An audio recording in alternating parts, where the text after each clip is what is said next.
बिस्मिल्लाहिर्रहमानिर्रहीम। अज़ीज़ तलबा अस्सलामुअलैकुम। आज हम हिस्सा नसर का सबक नंबर 7 चुगलखोर का पार्ट 1 पढ़ेंगे। सबक का आगाज़ करने से पहले हम इस सबक के मुसन्निफ़ शफ़ी अकील का मुख्तसर तारुफ पढ़ेंगे। शफ़ी अकील लाहौर के करीब वाक़े एक गाँव थीना में 1930 में पैदा हुए। वो एक मारूफ सहाफ़ी, अदीब और शायर थे। नासाज़गार हालात की वजह से आला तालीम हासिल ना कर सके। मुलाजमत के साथ अदीब फ़ाज़िल और मुंशी फ़ाज़िल के इम्तहान भी पास किए। 20 साल की उम्र में लाहौर से कराची चले गए और मजीद लाहौरी के रिसाले नमकदान से वाबस्ता रहे। बाद अज़ां अखबार जहां और रोज़नामा जंग से मुंसलिक हो गए। उनका ज़्यादातर काम लोक दास्तानों पर मुश्तमिल है। उन्होंने लोक कहानियों के तराजम भी किए। मुख्तलिफ लोक दास्तानों को उर्दू में मुंतकिल करके उन्होंने एक बड़ी सकाफ़ती और इल्मी और अदबी खिदमत अंजाम दी। उनकी तसानीफ़ों तालीफ़ात में पंजाब की लोक कहानियाँ, पंजाबी लोक दास्तानें, चीनी लोक कहानियाँ, जापानी लोक कहानियाँ, ईरानी लोक कहानियाँ, फिर पेरिस है, मजीद लाहौरी अदबी मुकालमे और हमारी मंजिल गाजी या शहीद शामिल हैं। उनकी एक तसनीफ़ पंजाब रंग पर इन्हें राइटर्स गिल्ड की तरफ से इनाम भी मिला। आप कराची में मुकीम और बतौर सहाफ़ी रोज़नामा जंग से वाबस्ता थे। इस सबक का एक मकसद ये है कि इसको पढ़ने के बाद आप लोक दास्तान का मफ़हूम समझ सकेंगे, और दूसरा इस सबक का मकसद है कि आपको ये मालूम हो जाए कि चुगलखोरी एक अखलाकी बुराई है जिसके बहुत से मनफी असरात मुरतब होते हैं। नीज़ ये आपको बावर कराना है कि चुगलखोरी फितना परवरी, गीबत और बदखुई अखलाकी और इस्लामी लिहाज से काबिल मुज़म्मत अफ़ाल हैं और हमें इनसे बचना चाहिए। तो आइए अब सबक का आगाज़ करते हैं। इस सबक में चुगलखोर के बयानात झूठ की झेल में आते हैं, यानी झूठ के ज़मरे में आते हैं, और ये चुगलखोरी की बजाय फितना परवरी ज़्यादा है। ये चुगलखोर एक लोक दास्तान है। फितना परवरी का मानी है फसाद फैलाना। फितना परवरी फसाद फैलाना, झूठ की झेल में, झूठ के ज़ुमरे में आते हैं।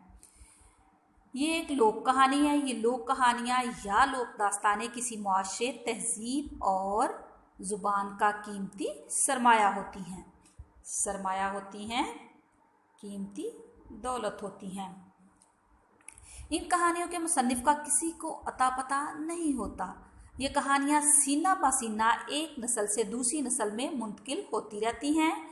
इनके ज़रिए से मोहब्बत, इसार, खुलूस, मुरव्वत, इत्तेहाद, दोस्ती और बहादुरी जैसी सिफ़ात मुआशरे में परवान चढ़ती हैं और नस्लों की किरदार साजी में अहम किरदार अदा करती हैं। सिफ़ात कहते हैं खूबियों को। परवान चढ़ती हैं, फलती फूलती हैं। परवान चढ़ना, फलना फूलना। किरदार साजी, किरदार की तामीर, यानी इसमें लोक कहानियों की जो असरात हैं या इनके जो मकासद हैं वो मुसन्निफ़ ने इसमें बयान किए हैं। चलें अब सबक का आगाज़ करते हैं। अगले वक्तों की बात है, किसी गांव में एक चुगलखोर रहता था। दूसरों की चुगली खाना और एक की बात दूसरे से करना उसकी आदत थी। और लाख कोशिश के बावजूद वो अपनी आदत को ना छोड़ सका था। इसने बारहा इस बात का इरादा किया कि अब किसी से किसी की चुगली नहीं खाएगा।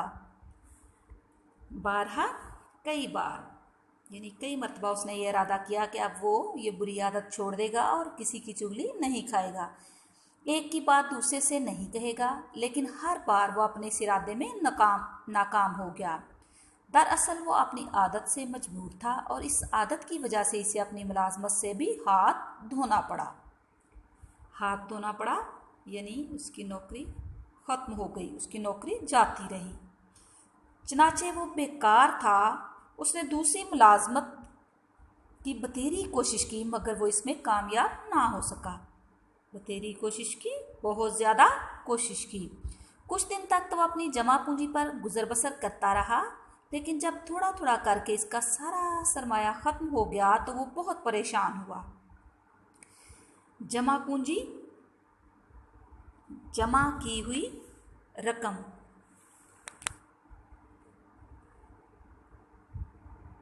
उसने नौकरी और मजदूरी के लिए सर तोड़ कोशिश की कि कहीं फाकों की नौबत ना आ जाए। मुख्तलिफ लोगों से कहा, दर दर की खाक छानी, एक एक के पास गया, मगर मुसीबत ये थी कि चुगलखोर होने की वजह से कोई भी अपने पास मुलाजिम रखने पर तैयार ना होता था।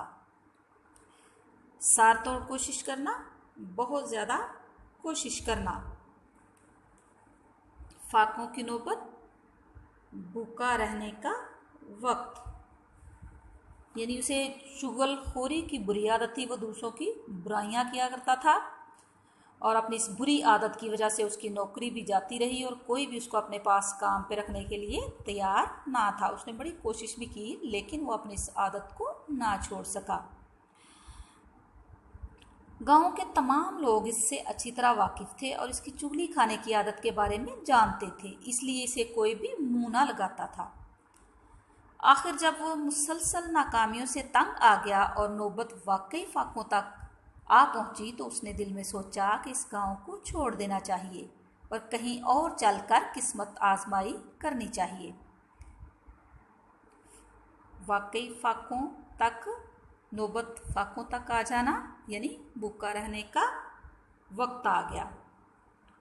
फिर उसने क्या सोचा कि कहीं और जाके किस्मत आजमाई करनी चाहिए, यहाँ तो अब नौकरी मिलने की नहीं।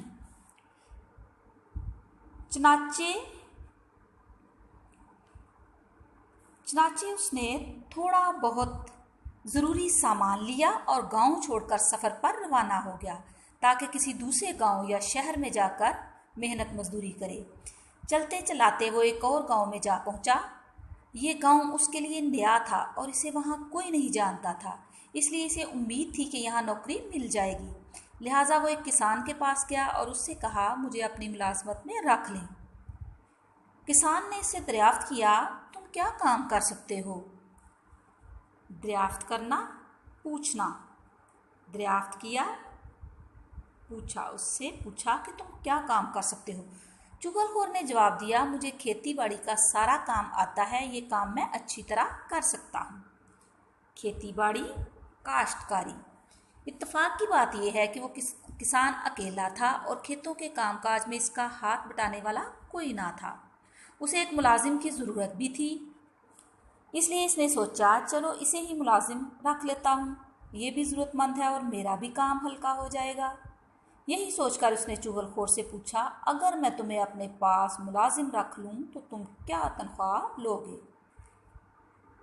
हाथ बटाना, मदद करना, यानी किसान अकेला था, उसे भी कोई मददगार चाहिए था और जो चुगलखोर था उसे भी मुलाजमत चाहिए थी। चनाचे उसने उसे अपने पास रख लिया और उससे पूछा कि तुम इसकी क्या तनख्वाह लोगे? इस पर चुगलखोर ने बड़े इत्मीनान से जवाब दिया, कुछ नहीं, मेरी कोई तनख्वाह नहीं। इत्मीनान से, तसल्ली से, इत्मीनान से जवाब दिया, तसल्ली से जवाब दिया कि मैं कोई तनख्वाह नहीं लूँगा। किसान को इसकी बात सुनकर बड़ा ताज्जुब हुआ कि काम करेगा और तनख्वाह नहीं लेगा। ताज्जुब, हैरानी, भला ये क्यों कर हो सकता है? उसने हैरानी से कहा, ये कैसे हो सकता है? जवाब में चुगलखोर कहने लगा, आप मुझे सिर्फ रोटी कपड़ा दे दें और इसके साथ एक बात की इजाज़त, बस यही मेरी तनख्वाह है। किसान पूछने लगा, किस बात की इजाज़त? चुगलखोर बोला, आप मुझे सिर्फ इतनी इजाज़त दे दें कि मैं 6 माह बाद आपकी सिर्फ एक चुगली खा लिया करूं। चुगलखोर की ये बात तो अपनी जगह बड़ी अजीब थी, लेकिन किसान ने अपने दिल में सोचा, मुफ्त का नौकर मिल रहा है, खाली रोटी कपड़े में क्या बुरा है।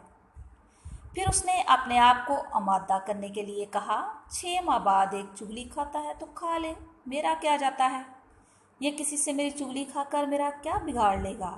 मेरे पास कौन से राज हैं जो जाहिर हो जाएंगे। आमादा करने के लिए, तैयार करने के लिए, आमादा करने के लिए, तैयार करने के लिए, राज, भेद। उसने ज़हनी तौर पे ख़ुद को तैयार कर लिया कि कोई बात नहीं, मुफ्त का नौकर है तो मैं इसे रख लेता हूँ। 6 माह बाद मेरी अगर चुगली खाएगा तो मेरा क्या बिगाड़ लेगा, मेरा क्या ख़राब कर देगा। मेरे कौन से इतने बड़े बड़े राज हैं जो ये ज़ाहिर कर देगा। मुझे तुम्हारी ये शर्त मंजूर है, मंजूर है, कबूल है। यानी किसान से कहता है कि मुझे तुम्हारी ये शर्त मंजूर है। चुनाचे चुगलखोर किसान के पास मुलाजिम हो गया और वो काम भी उसी का करता था और उसी के घर में रहता था। रोज़ाना सुबह सवेरे किसान के साथ खेतों में चला जाता, बैलों के लिए चारा काटता, हल चलाता, गाही करता और इस तरह काम में किसान का बराबर का हाथ बटाता था। अजीज़ तलबा, इसी के साथ हमारा आज का सबक इख्तिताम पज़ीर होता है। कल इंशाल्लाह इसी सबक का पार्ट 2 पढ़ेंगे। अल्लाह हाफिज़।